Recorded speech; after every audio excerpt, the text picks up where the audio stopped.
وعلى سيدنا محمد وعلى آله وأصحابه أجمعين. أما بعد، فأعوذ بالله من الشيطان الرجيم. بسم الله الرحمن الرحيم. إذ قالت امرأة عمران ربي إني نذرت لك ما في بطني محررا فتقبل مني إنك أنت السميع العليم. إذ قالت امرأة عمران رب إني نذرت لك ما في بطني محررا فتقبل مني إنك أنت السميع العليم. فلما وضعتها قالت رب إني وضعتها أنثى والله أعلم بما وضعت وليس الذكر كالأنثى وإني سميتها مريم وإني أعيذها بك وذريتها من الشيطان الرجيم. صدق الله العظيم. اللهم صل على سيدنا محمد النبي الأمي وعلى آله وأصحابه وسلم.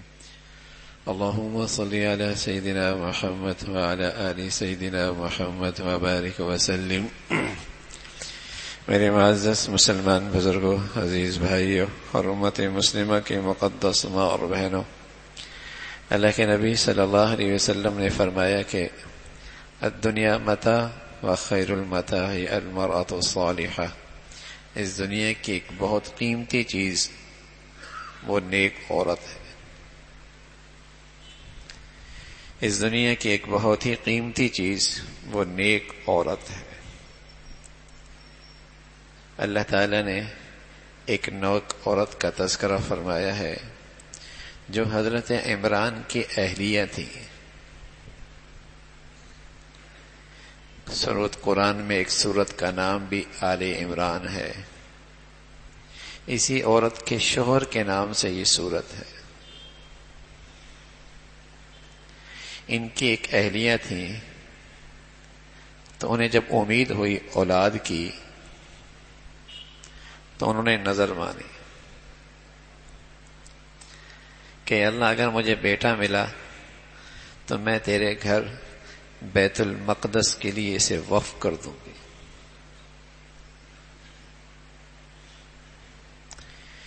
انی نذرت لک ما فی بطنی محررا فتقبل منی. میری اولاد ہوئی، نرینہ اولاد ہوئی، بیٹا ہوا تو میں اسے تیرے گھر کی خدمت کے لیے وقف کر دوں گی.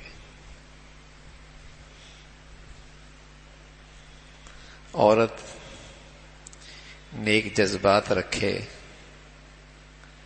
اللہ کی ذات پہ یقین اور ایمان رکھے، اللہ کی ذات پہ بھروسہ رکھے اور کل کی حقیقی زندگی کی شوقین ہو تو یہ جذبات جب بچہ اپنی ماں کے سینے سے دودھ پیتا ہے تو یہ جذبات بھی بچوں کے اندر منتقل ہوتے ہیں.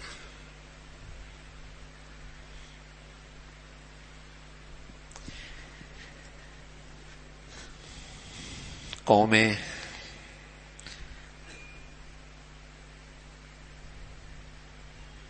جو بنتی ہیں وہ ماؤں سے بنتی ہیں.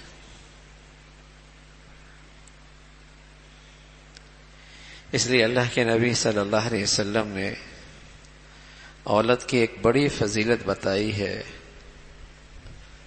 وخیر المتاع المرأة الصالحہ. اس دنیا کی بہترین دولت، بہترین نفع اٹھانے کی چیز نیک عورت ہے. اس لیے کہ اس کی ذمہ داری بہت، اس کی کام کی اہمیت بہت. عورت میں نیکی نہ رہے تو قوم کی تربیت کی درسگاہ اجڑ جاتی ہے. عورت میں نیکی نہ رہے تو نئی نسل کی نیکی اور تربیت کی درسگاہ اجڑ جاتی ہے.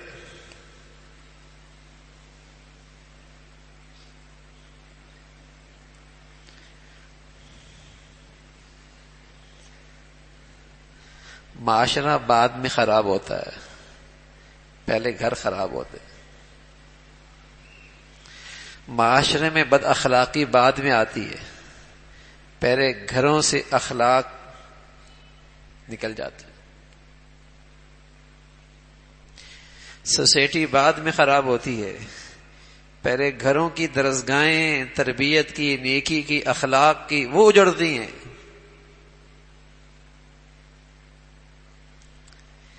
گھر کے افراد سے تو معاشرہ بنتا ہے۔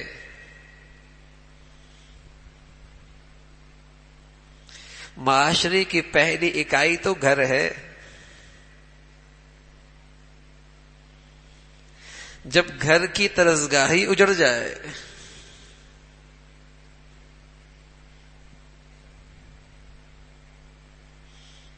اس لیے اللہ کے نبی صلی اللہ علیہ وسلم فرمایا کرتے تھے کہ مجھے اپنے بعد جو سب سے بڑا فتنہ، جس کا مجھے سب سے زیادہ ڈر ہے اور جو سب سے زیادہ نقصان دہ ہے، وہ عورت کا فتنہ چھوڑ کے جا رہا ہوں۔ اس لیے کہ جب اس سے نیکی چلی جاتی ہے تو جہاں ایک طرف گھر کی درسگاہ ختم ہوتی ہے، تربیت کی بنیادیں اجڑ جاتی ہیں، دوسری طرف اللہ کے نبی فرمایا کرتے تھے پھر شیطانی قوتیں اسے اپنا جال بنا لیتی ہیں، شرم و حیا ختم کرنے میں اس کو بطور ہتھیار کے استعمال کرتی ہیں، بے حیائی اور فحاشی پھیلانے میں یہ بہترین ہتھیار ہے شیطانی قوتوں کا۔ نیکی جو نہیں رہی،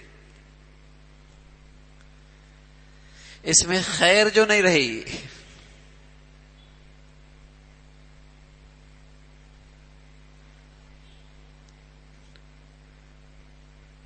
تو عورت کا نیک ہونا آئندہ نسل کے سنورنے کی بنیاد ہے۔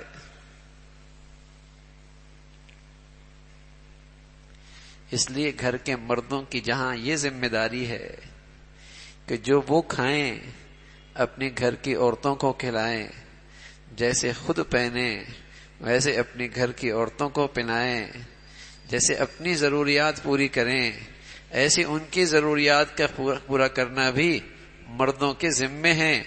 وہاں ایک فریضہ یہ بھی ہے کہ جیسے خود نیکی کے راستے پہ چلیں، اپنے گھر کی عورتوں کے بھی نیکی کا ماحول عطا فرما، یہ بھی مردوں کا فریضہ ہے۔ ان کی تعلیم کا اور ان کی نیکی کا ماحول دینا بھی مردوں پر فرض ہے۔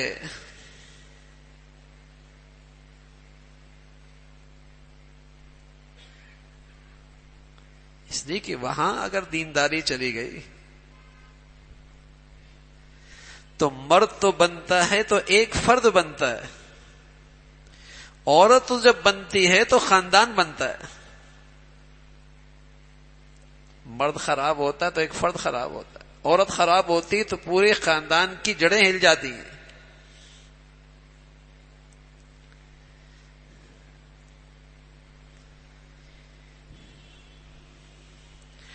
تو حضرت عمران کی اہلیہ نیک تھی، بڑے مبارک جذبات، کہنے لگے اے اللہ بیٹا دے، تیرے گھر کے لیے وقف کر دوں گی۔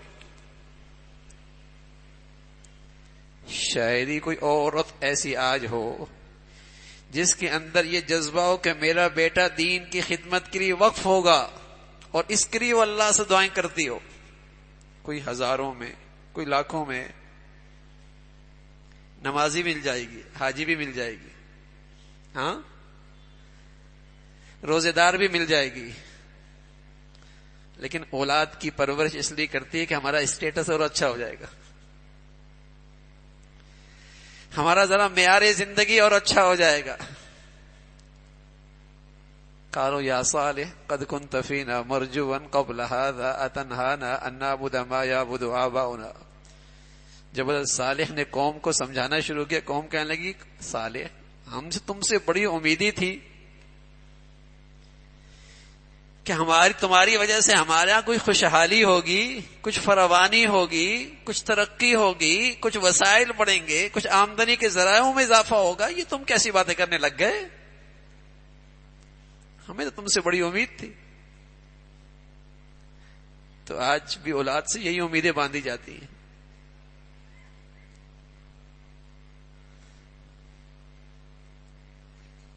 تو وہ خاتون اللہ سے دعائیں کر رہی ہے, اللہ میرا بیٹا ہوا تو تیرے گھر کے لیے وقف کر دوں گی. یہ بڑا اعزاز ہوتا تھا اللہ کے نیک بندوں میں, اور اللہ کے مقبول بندوں میں یہ بڑے اعزاز اور خوش نصیبی کی بات سمجھی جاتی تھی کہ میرا بیٹا اللہ کے کسی کام آ جائے, میری اولاد اللہ کے دین کے کسی کام آ جائے. یہ بڑا اعزاز سمجھا جاتا تھا. تبھی تو حضرت خنسا نے اپنے بیٹے پالے, 1 2 3 4 5 پالے نا. اور جب سب اللہ کے دین کے کام آ گئے تو کہا اللہ تیرا شکر ہے, پالا ہی میں نے اس لیے تھا, میں نے تو ان کی پرورش ہی اس لیے کی تھی. اے اللہ تیرے راستے میں کام آ گئے, آپ نے مجھے عزت بخش دی, آپ نے مجھے عزت بخشی کہ تیرے کام میرے بیٹے آ گئے.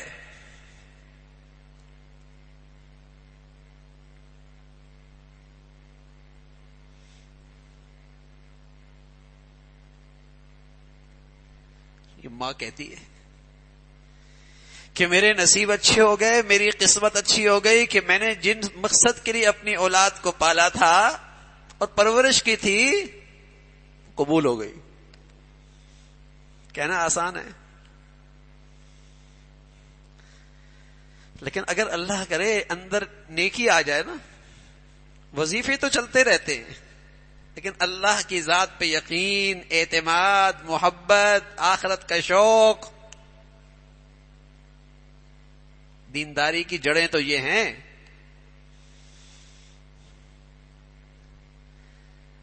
دینداری کی بنیادیں تو یہ ہیں.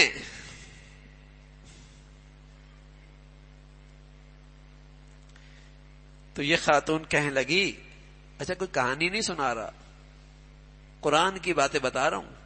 انی نذرت لک ما فی بطنی محررا فتقبل منی, اللہ میری اولاد ہو, بیٹا ہو تو اسے قبول کر لے, اور تیرے بیت المقدس کی خدمت کرے گا. اللہ کی شان. فلما وضعتها قالت رب انی وضعتها انثى, بیٹا نہیں ہوا بیٹی ہوئی. تھوڑی سی پریشان ہوئی کہ بیٹا مانگا تھا, چاہت تھی اللہ کے گھر کی خدمت کے لیے وقف ہو جائے گا, یہ تو بیٹی ہو گئی. اللہ تعالیٰ کی طرف سے جواب آ گیا, ہوئی تو بیٹی ہے, لیکن یہ بیٹی ایسی ہے اس پر ہزاروں بیٹے قربان, اس پر ہزاروں بیٹے قربان. بیٹی ایسی آئی. سبحان اللہ. جذبہ اچھا ہو, نیت اچھی ہو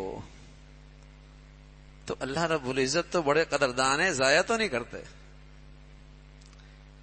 بندہ اپنے انداز سے آگے بڑھتا ہے, اللہ اپنے شان سے عطا فرماتا ہے. بندہ اپنی حیثیت سے قدم اٹھاتا ہے نا, اللہ تو اپنے خزانوں سے پھر لے کے آتا ہے نا. کہ ایسی بیٹی ہے اس پر ہزاروں بیٹے قربان. وَلَيْسَ الذَّكَرُ كَالْأُنثَىٰ,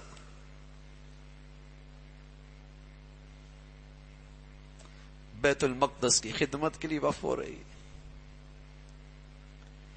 اس وقت بیت المقدس کی خدمت میں حضرت زکریا علیہ السلام کی نگرانی تھی.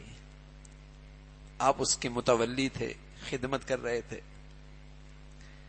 آپ کے رشتے میں چچا بھی تھے, ان کی کفالت میں آ گئی.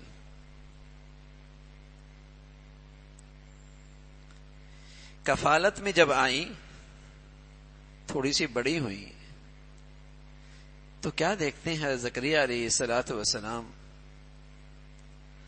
کہ اس بچی کے پاس جو پھل ہیں وہ پھل یہاں نہیں ہے, اور موسم بھی ان پھلوں کا نہیں ہے, اور اس بچی کے پاس وہ پھل موجود ہوتے ہیں.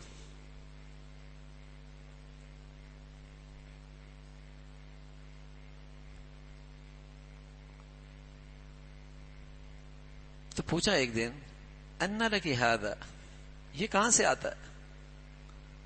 یہ پھل کا موسم نہیں ہے، یہاں پھل ہیں نہیں، آپ کے پاس دسترخوان پہ نظر آتے ہیں۔ قالت هو من عند اللہ، فرمایا یہ اللہ کی طرف سے آتے ہیں۔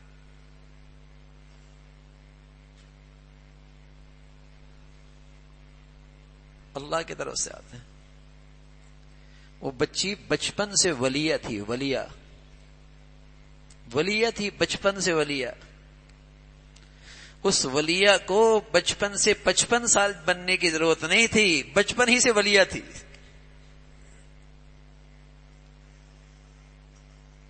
کرامت، اللہ کی قدرت وہاں نظر آ رہی۔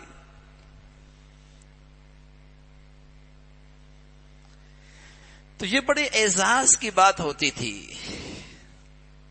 بڑی خوش نصیبی ہوتی تھی۔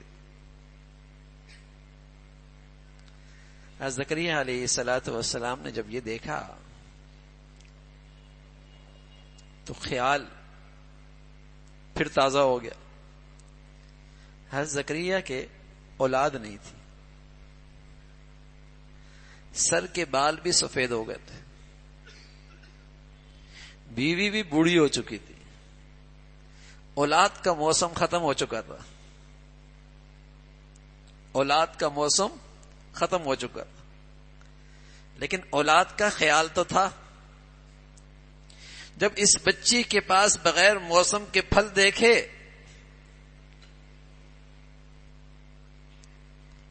پھر اس خواہش کی تازگی آ گئی۔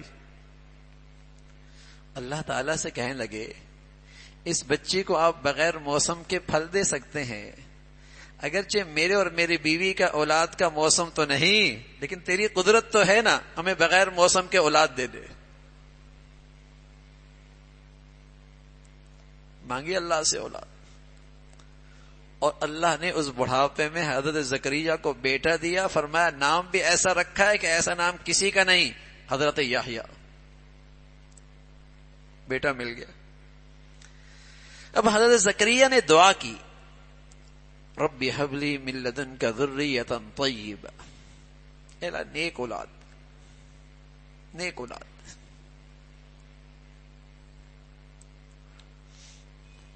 نیک اولاد۔ تو بہت ساری چیزیں ہیں ہمارے اور آپ کے لیے بھائی،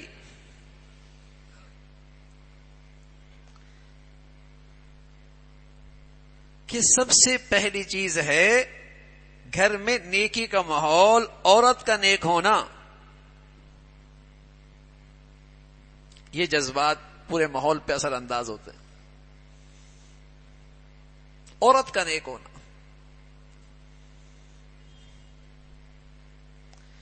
اس کے جذبات پاکیزہ ہوں، اس کے خیالات پاکیزہ ہوں، اس کی ترجیحات صحیح ہوں،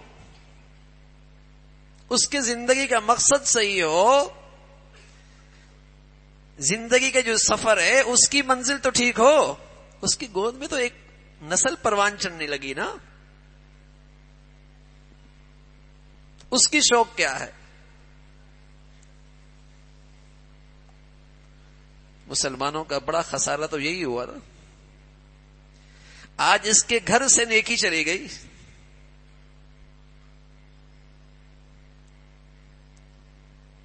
اس کے گھر سے تعلیم چلی گئی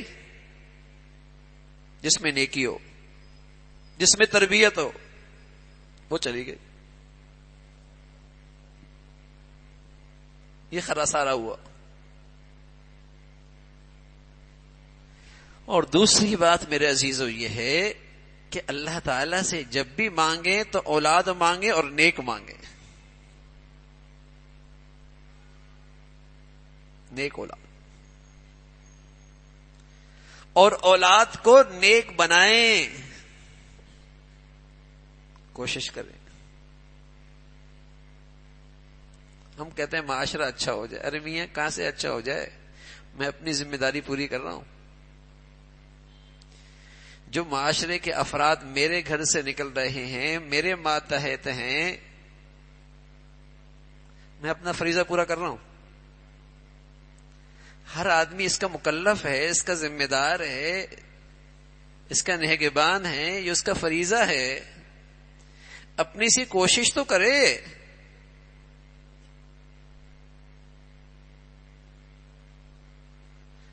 اولاد نیک مانگی کبھی اللہ سے، اور اولاد کی نیکی کی فکر کی؟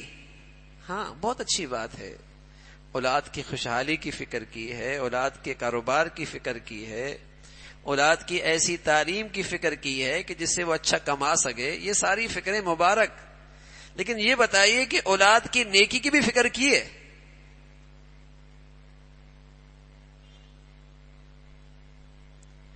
یہ نیک ہو جائے، نیکی پہ زندگی گزارے، نیکی پہ اس کا خاتمہ ہو.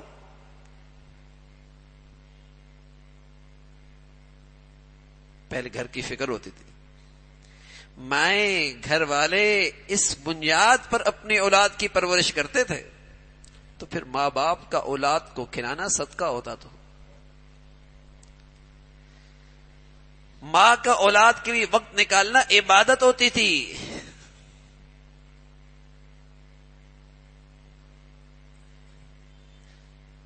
جیسے مسجد صدقہ جاری ہے نا، اولاد بھی صدقہ جاری ہے. تو جیسے مسجد کی تعمیر میں بڑا اجر ہے نا، ایسی پھر اولاد کی تربیت میں یہ بھی بڑی عبادت ہے نا. جیسے مسجد میں خرچ کرنے میں اجر و ثواب ملتا ہے، ایسے پھر اولاد پہ خرچ کرنے میں بھی اجر و ثواب ملتا ہے.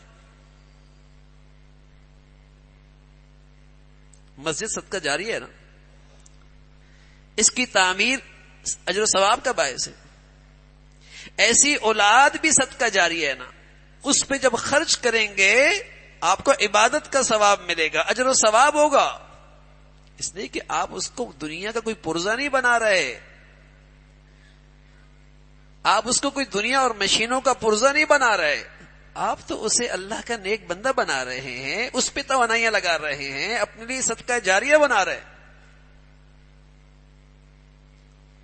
تو پیغمبر تو بڑے دور اندیش ہوتے ہیں نا، اور پیغمبر کی دعا امت کے لیے نصیحت ہوتی ہے.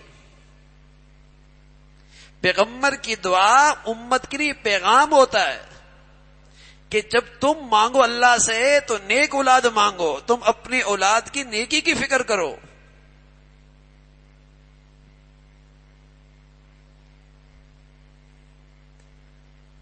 ایک اور نبی کہہ رہے ہیں، رب انہن اضللن کثیرا من الناس فمن تبعنی فانہ منی ومن عصانی فانک غفور رحیم.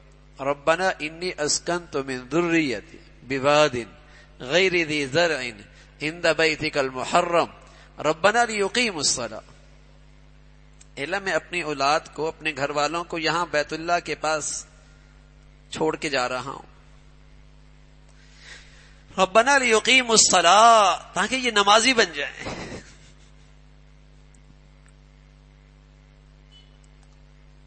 پہلی بات تو یہ کہ تیرے بندے بن جائیں. اگلی دعا کی فجعل افئدۃ من الناس تہوی الیہم وارزقہم من الثمرات. اللہ ان کے معاش کا بھی خیال رکھنا. سبحان اللہ. پہلا مقصد یہ ہے کہ یہ اچھے انسان بن جائیں، ان میں اللہ کی بندگی آ جائے، یہ نیک بن جائیں، یہ اللہ والے ہو جائیں. اللہ معاش ان کی زندگی کی ضرورت ہے، آپ اپنی قدرت سے اس کا بھی انتظام فرما دیں، لیکن معاش دوسرے نمبر پر. یہ نبی ہیں، بلکہ نبیوں کے امام ہیں حضرت ابراہیم علیہ الصلوۃ والسلام. یہ دعائیں کر رہے ہیں. اب وہ دور اندیش ہے نا، وہ روشن خیال ہے نا، وہ سمجھتے ہیں کہ اولاد کی خیر خواہی کس میں ہے، وہ زیادہ جانتے ہیں کہ اولاد کا ماں باپ پر کیا حق ہے. ان کی عقل بڑی روشن ہے، وہ جانتے ہیں کہ اولاد کی ماں باپ پہ کیا بڑی ذمہ داری ہے. نیک بناؤ، نیک بناؤ. بیٹا ہو بیٹی ہو ان کی نیکی کی فکر کرو. بلکہ پیارے رسول صلی اللہ علیہ وسلم تو فرمایا کرتے تھے بیٹی ہو اور اللہ زیادہ بیٹیاں دے دے، اس لیے کہ اللہ کے نبی کی صرف بیٹیاں تھیں اور 4 بیٹیاں تھیں، انہی کی آپ نے پرورش کی. اور پھر 4 کے بعد 3 کا انتقال ہو گیا، سمٹ کر ساری محبت ایک بیٹی کے حصے میں آ گئی، حضرت فاطمہ رضی اللہ تعالی.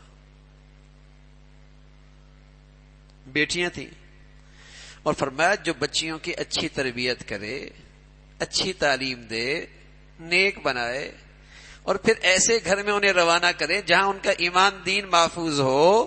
کل قیامت میں میرے اتنے قریب ہوگا جیسے ہاتھ کی یہ 2 انگلیاں آپس میں قریب ہوتی.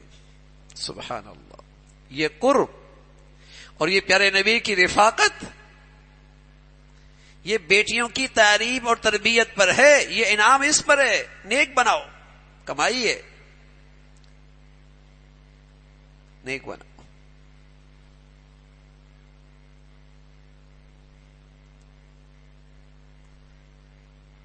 پہلے بچوں کی تربیت نیکی پہ لے کے آنا آسان تھا، ماحول ہوتا تھا.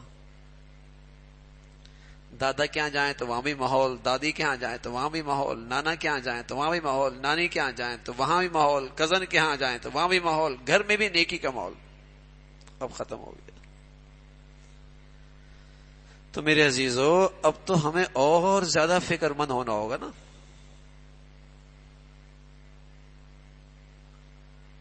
اب تو ایسے آلات آ گئے ہیں ہاں کہ ماں باپ کے سامنے ہیں لیکن حقیقت میں سامنے نہیں ہے. وہ اپنی دنیا میں گم ہیں یا اپنی زندگی میں گم ہیں.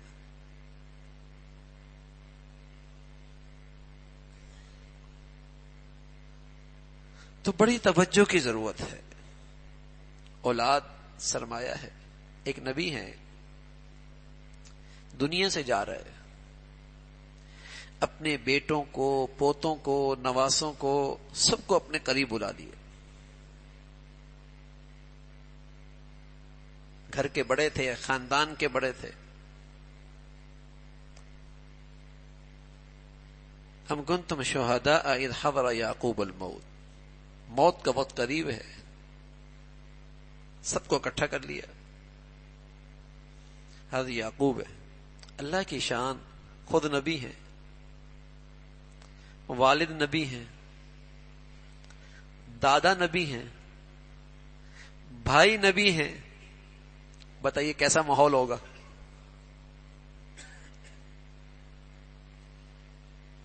کیسا ایمانی ماحول ہوگا اور کس اعلیٰ درجے کی دینداری کا ماحول ہوگا. لیکن پھر بھی دنیا سے جاتے جاتے فکر مند ہیں اپنی اولاد کے بارے میں. سب کو اکٹھا کر کے کہہ رہے ہیں میں تم سے ابھی اوجھل ہونے والا ہوں، میری آنکھیں بند ہونے والی ہیں، میری پشت زمین کی مٹی کو لگنے کو ہے. بس مجھے ایک چیز فکر مند کر رہی ہے، مجھے اطمینان تو دلاؤ، جس راستے پہ میں تمہیں ڈال کے جا رہا ہوں کہیں تم اس بندگی کی، اللہ کی بندگی کو چھوڑ تو نہیں دو گے. مجھے تم سے اطمینان چاہیے. میں دنیا سے جانے کے ہوں، لیکن ایک خلش ہے، ایک پریشانی ہے کہ جس بندگی کے راستے پہ ڈال کے گیا ہوں، اللہ کی فرما برداری کے راستے پہ، کہ تم اسے چھوڑ تو نہیں دو گے.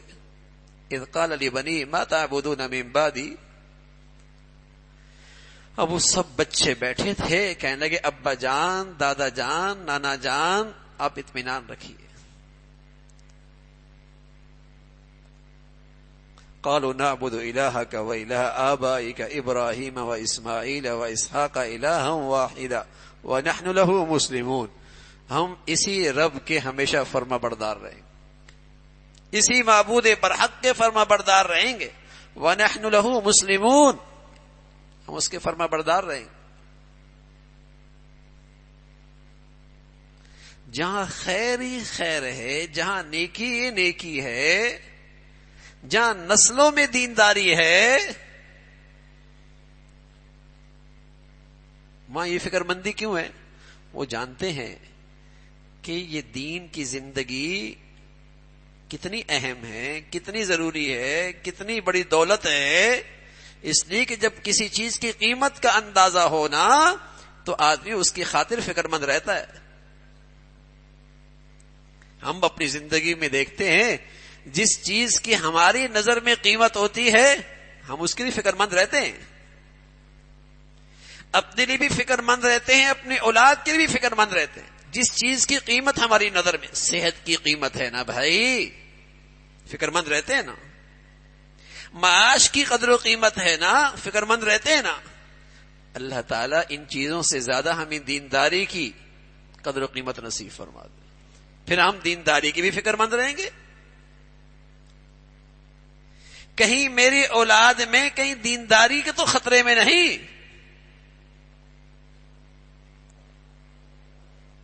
اولاد کی تربیت تو اس میں بہت بڑا کردار گھر کے ماحول کا ہے، گھر کی زندگی کا ہے، بہت بڑا کردار. اسکول جائے گا 8 گھنٹے جائے گا، 10 گھنٹے جائے گا، 12 گھنٹے جائے گا، گھر میں وقت گزارتا نا. گھر کی زندگی کیسی ہے، اس کی آنکھوں کے سامنے کیا وہ دیکھتا ہے ہر وقت، کیا جذبات سنتا ہے، کیا زبان سنتا ہے گھر میں، کیا خیالات ہیں اس کے گھر کے، بڑے اہم ہیں. بعض مائیں تو ماشاءاللہ اسلامی تاریخ میں ایسی بھی گزری ہیں کہ بچے نے جب بولنا شروع کیا نا، بولنا، اسے قرآن کا 1 پاؤ یاد تھا. آپ کہیں گے یہ کیسے ہو سکتا ہے؟ ایسی باتیں. آپ پنجابی ہوں، آپ میمن ہوں، آپ پشتون ہوں، لیکن بچے کے سامنے صرف آپ جب بھی بات کریں تو عربی میں بات کریں، تو جب بچہ زبان کھولے گا تو کون سی زبان بولے گا؟ عربی بولے گا. عربی بولے گا. بتائیے آپ کا بچہ جو میمنی بولتا ہے یا اردو بولتا ہے تو اس نے کہاں ٹیوشن پڑھا ہے؟ کہاں زبان سیکھنے کے لیے گیا تھا؟ تو وہ مائیں کیا کرتی تھی؟ بچے کے سامنے کچھ نہیں بولتی تھی، جب بھی سینے سے لگاتی تھی، گود میں اٹھاتی تھی، اس کے پاس بیٹھتی تھی، قرآن پڑھتی تھی. جب اس کی زبان چلی تو اس کو اتنا یاد تھا قرآن کے مختلف آیتیں، اس کی مقدار 1 پاؤ بنتی ہے. آپ تو بچے کے سامنے جو زبان بولیں گے نا، اس کے اس دل کی تختی پہ وہ نقش ہو جائے گا، دماغ پہ نقش ہو جائے گا. جب بولے گا تو وہی زبان پہ آئے گا. جب مائیں پڑھتی ہی اس کے سامنے قرآن تھی، کرتی ہی اللہ کا ذکر تھی، تو اس کی زبان پہ سب سے پہلے اللہ ہی آئے گا نا، اللہ تعالی کی بڑائی ہی آئے گی نا. اب تو زندگیاں گزر جاتی ہیں میاں، ایک سورت یاد نہیں ہوتی، ایک چھوٹی سی سورت یاد نہیں ہوتی. میرے گھر میں ماحول ہی نہیں رہا.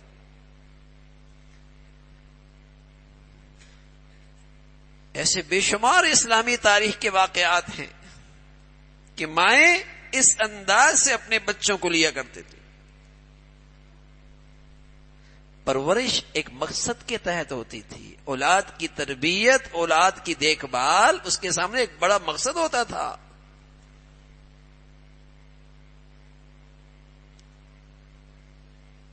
تو پیغمبر اللہ سے دعائیں کیا کرتے ہیں کہ اللہ اولاد نیک دے، نیک اولاد ہو. تو اللہ تعالیٰ سے نیک اولاد مانگے اور ان کو نیک بنائیں، نیکی کا ماحول دیں. میرے عزیزو، اگر ہم نے گھر کا ماحول نیکی کا نہ دیا تو آج ان کے پاس بہت سارے اسباب اور وسائل ہیں، پھر یہ ان کی زندگی کا رنگ اختیار کر لیں گے. پھر ایک وقت کے بعد ہم کوسیں گے اپنے آپ کو بھی، بچے سنتے نہیں ہیں، بچے مانتے نہیں ہیں. اس لیے کہ جنہوں نے انہیں پڑھا لیا وہ ان کے بن گئے، وہ آپ کے تو نہیں رہے. جنہوں نے انہیں سکھایا اب یہ ان کے ہو گئے، آپ نے تو نہیں سکھایا. ہم بس اوقات اس ماحول کے حوالے تو کر دیتے ہیں اور پھر امید رکھتے ہیں کہ بس جیسے ہمارے ابا و اجداد کے ہم فرما بردار تھے، یہ بھی ہمارے ایسی فرما بردار ہو. ارے میاں اب ایسا نہیں ہوگا. جیسے ہم اپنے بڑوں کے فرما بردار ہوتے تھے، ہماری اولاد بھی ایسی ہی ہماری فرما بردار ہو. ارے میاں انہوں نے آپ پر نظر رکھی تھی، انہوں نے آپ کی تربیت کی تھی، انہوں نے آپ کو نیکی کی صحبت دی تھی، وہ آپ کو نیکی کے ماحول میں لے کے جایا کرتے تھے. اب ہم نے تو ان کو ایک بے دین ماحول کے حوالے کر دیا، بے یار و مددگار۔ اب جب رنگ ان کا چڑھا، اب ہم امید رکھتے ہیں کہ جیسے ہم اپنے ابا کے تھے، جیسے ہم اپنے بڑوں کے ادب اور خیال رکھتے تھے، یہ بھی ہمارا ایسا کر۔ اب کیسے ہوگا؟ بہت فرق ہو جاتا ہے، اور اتنا فرق ہوتا ہے، اللہ حفاظت فرمائے، اللہ حفاظت فرمائے۔ ابا اور بیٹا، امی اور بیٹی دونوں ایک گھر سے نکلتے ہیں، لگتا ہی نہیں دونوں ایک گھر کے فرد ہیں۔ ان کی زندگی کے رہن سہن میں اتنا فرق ہوتا ہے، اوڑھنے بچھونے میں اتنا فرق ہوتا ہے، پہننے میں بولنے میں اتنا فرق ہوتا ہے، لگتا ہی نہیں یہ دونوں ایک گھر کے۔ ایسا لگتا ہے ایک بہت پرانے زمانے کی، ایک نئے زمانے کی۔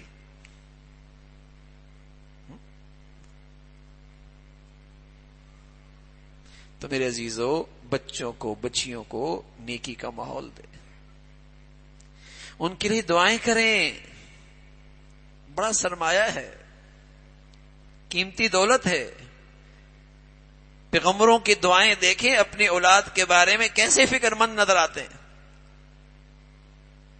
دنیا سے جاتے جاتے بھی اولاد کی تربیت کی فکر لگی ہوئی ہے، جاتے جاتے بھی اولاد کی تربیت کی فکر، نیک ہو جائیں بس، ان کے اندر نیکی آ جائے۔ اور یہ سچ ہے بھائی، جو اولادیں اللہ کی بن جاتی ہیں وہ ماں باپ کی بھی رہتی ہیں، جو اولادیں اللہ تعالی کی ہو جاتی ہیں وہ ماں باپ کی بھی ہوتی ہیں۔ وہ تو اپنے ماں باپ کا بڑھاپا اپنے لیے رحمت سمجھتی ہیں، ورنہ بوجھ سمجھیں گی۔ نیک اولادیں تو ماں باپ کا بڑھاپا اپنے لیے رحمت سمجھتی ہیں، اور نیکی نہ رہے تو بڑھاپا اور ماں باپ اولاد کے لیے زحمت بن جاتا، بوجھ بن جاتا، بوجھ بن جاتا۔ تو جو اولادیں اللہ کی بنتی ہیں وہ ہماری بھی بنیں گی۔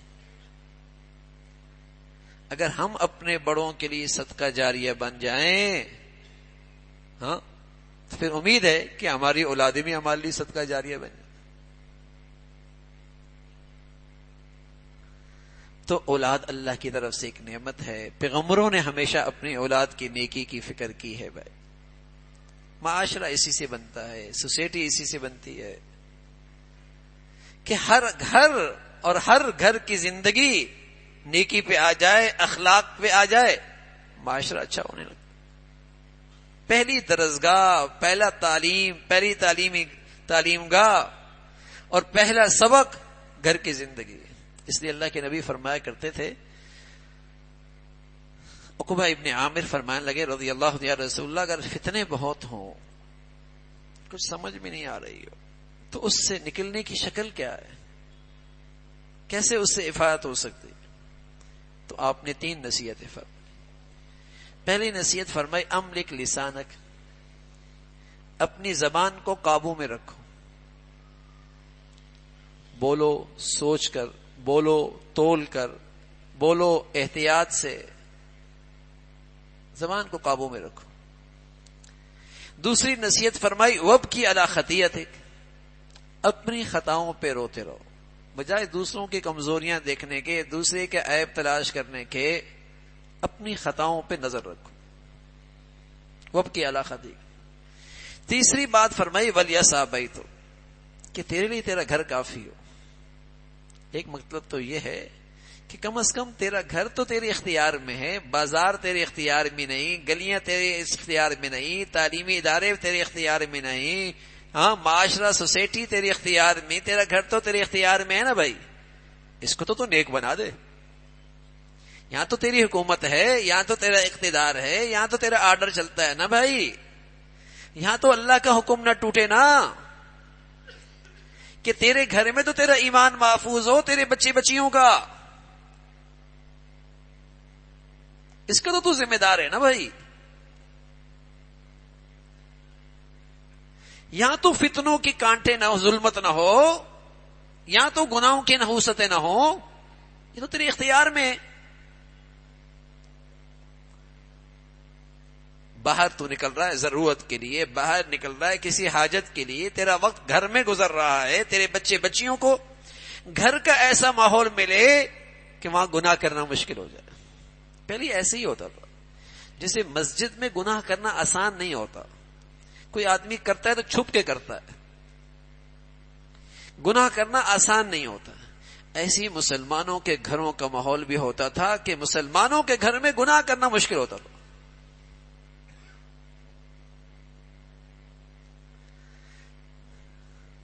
اس لیے کہ ظاہر ہے مسجد مردوں کی نماز پڑھنے کی جگہ ہے اور گھر عورتوں کی نماز کی جگہ ہے، ایسا ہی ہے نا بھائی؟ تو جیسے مردوں کی مسجد میں گناہ نہیں ہوتے تھے، گھروں کے اندر بھی مسلمانوں کیا گناہ نہیں ہوتے تھے؟ یہ تو پتہ نہیں کیسا دور آ گیا ہے کہ گھروں میں گناہ اور باہر بھی گناہ، گناہ ہی گناہ۔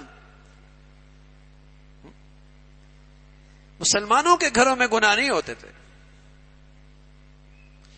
مسلمانوں کے گھروں میں تو نیکی کی خوشبو آتی تھی، سکون ہوتا تھا، سکون۔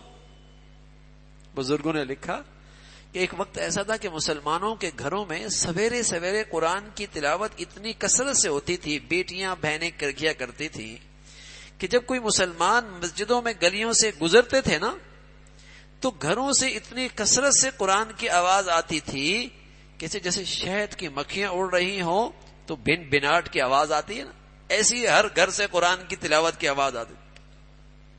خاموشی ہوتی تھی، سویرے کا وقت ہوتا تھا، ہر بیٹی بہنا سب سے پہلے اپنی صبح تلاوت سے کیا کرتے تھے۔ گھر مسلمان کا یہ پہچان ہوتی تھی کہ مرد سویرے سویرے اس گھر سے مسجدوں میں آ رہے ہیں، تلاوت کی آواز آ رہی ہے، یہ مسلمانوں کے گھروں کی پہچان تھی۔ تو گھروں کا ماحول ایسا ہو کہ میرے بچے بچیوں کے لیے وہاں گناہ کرنا مشکل ہو جائے۔ کیا کھا رہے ہیں، کیا پی رہے ہیں، کیا پہن رہے ہیں، کیسا پہن رہے ہیں، فرائض واجبات کا اہتمام ہو رہا ہے، تو یہ گھر کے بڑوں کی ذمہ داری ہوتی ہے، ہم سب کی ذمہ داری ہے۔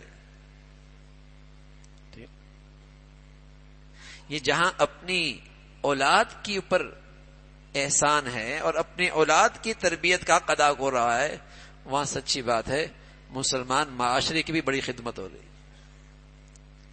یہ مسلمان قوم کی بھی خدمت ہو رہی ہے، یہ مسلمان سوسائٹی کی بھی خدمت ہو رہی ہے کہ ہم کل ماحول کو، اپنے قوم کو اچھے بچے دیں گے، نیک اور صالح بچے دیں گے۔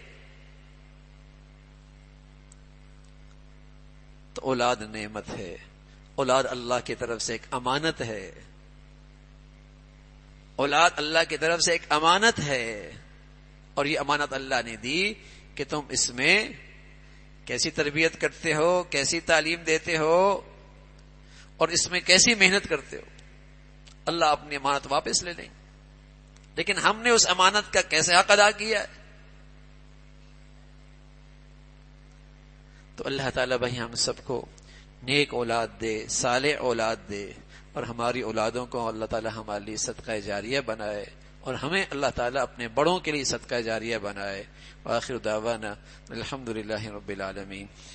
اللهم لك الحمد كله ولك الشكر كله، اللهم لك الحمد كله ولك الشكر كله، سبحان الله وبحمده، سبحان الله العظيم، عدد خلقه ورضا نفسه وزنة عرشه ومداد كلماته، اللهم لا نحصي ثناء عليك أنت كما أثنيت على نفسك، اللهم أعنا على ذكرك وشكرك وحسن عبادتك، اللهم أعنا على ذكرك وشكرك وحسن عبادتك، لا إله إلا الله الحليم الكريم، سبحان الله رب العرش العظيم، نسألك موجبات رحمتك وعزائم مغفرتك والغنيمة من كل بر والسلامة من كل إثم، اللهم لا تدع لنا ذنبا إلا غفرته ولا هما إلا فرجته ولا حاجة هي لك رضا إلا قضيتها يا أرحم الراحمين، يا حي يا قيوم برحمتك نستغيث،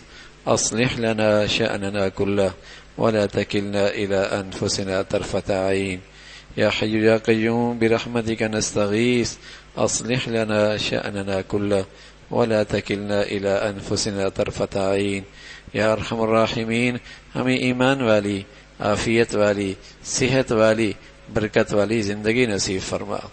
یا ارحم الراحمین اپنے پسند کا جینا نصیب فرما، کلمے والی موت نصیب فرما، اپنے فضل سے لقمہ حلال عطا فرما، برکت والی زندگی، برکت والی روزی نصیب فرما، ہمارے بچے بچیوں کو ہمیشہ لقمہ حلال عطا فرما، حرام سے محفوظ فرما۔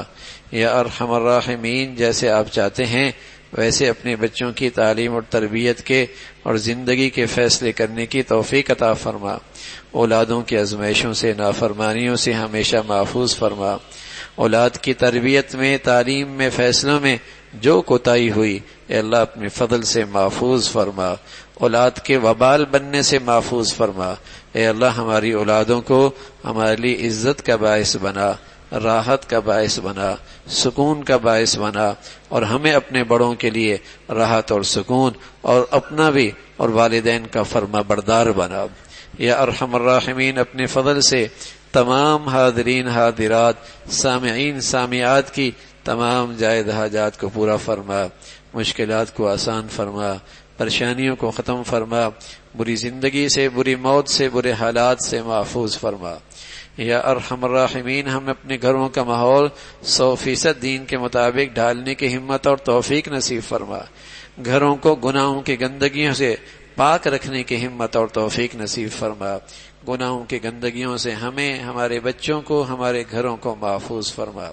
یا ارحم الراحمین اپنے فضل سے، اپنے کرم سے، بری زندگی سے، بری صحبت سے، برے لوگوں سے ہمارے بچوں کو محفوظ فرما، نیک صحبت نصیب فرما، نیکوں سے محبت نصیب فرما، نیکی سے انس نصیب فرما، شریروں سے محفوظ فرما، شر سے محفوظ فرما، حسد اور حاسدوں سے حفاظت فرما۔